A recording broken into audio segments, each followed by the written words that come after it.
Alassane Draman Ouattara, celui qui pesait, bien entendu, un mandat d'arrêt international. En 1999, merci pour les cadeaux, mon frère. En 1999, qu'est-ce qu'il a fait? Mais Ouattara a fait ceci, il faut regarder ici. Il va te montrer. Il y a quoi là? Regarde ici. Quand tu dis que Gbagbo Laurent, c'est lui le père de la crise. C'est lui qui a créé la crise. Il n'y a pas de problème, mais nous on a compris. On va vérifier quelque chose. Voilà, on va vérifier quelque chose. C'est très important de vérifier. Chers amis, un instant. Hein. Voilà, un instant s'il vous plaît. Voilà, il faut que je vérifie une chose pour lui là. C'est important. Voilà. Alors ici, il faut regarder. Ça, c'est en 1980, avant 80, c'est-à-dire avant les élections de 99. Avant les élections de 2000, voilà, avant les élections de 2000. Ouattara a déclaré ceci. Je frapperai ce régime moribond et il tombera. Faisant allusion, effectivement, au pouvoir du président Aimé Henri Konan Bédié. D'accord? Il a fini de tenir une déclaration pareille. Il ne s'est pas arrêté là. Ici encore, il dit s'ils veulent, le pays va se mélanger. On va tout mélanger, on va tout nérami. Ça, c'est un Korogo qui le disait. D'accord? Après, il ne s'est pas arrêté là. Il a tenu une déclaration pareille. La Côte d'Ivoire va devenir ingouvernable. Et effectivement, il a rendu la Côte d'Ivoire ingouvernable. Tu sais comment il a fait? Tu sais comment il a fait? Suis ici. Lui là. Lui qui a un béret bleu là. C'est le général Robert Guéhi.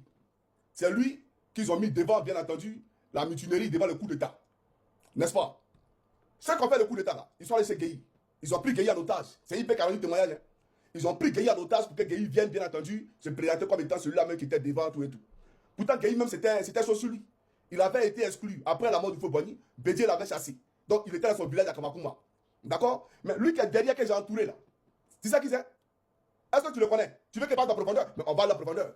Il s'appelle l'actuel ministre de l'Intérieur de Côte d'Ivoire, le général Bagando. C'est lui qui est derrière Guéhi là. C'est ceux-là qui ont chassé Henri Konan Bédié du pouvoir. Tu n'es pas au courant de ça?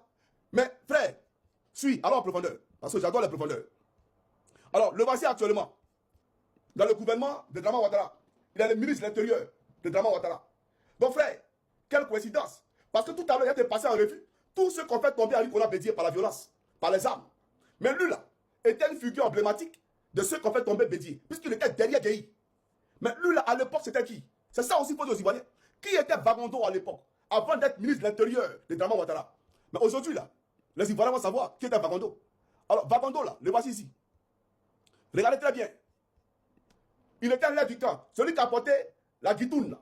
Voilà, bon, chez nous on dit guitoune dans l'armée. Mais chapeau si vous voulez. Le corps habillé qui a derrière Draman là. Ça, Draman Ouattara était premier ministre de Côte d'Ivoire. Et derrière Draman Ouattara, c'était Essi Amara. Et à côté de lui, le secrétaire général de la République. Derrière Draman, lui qui est en guitoune là, en chapeau là.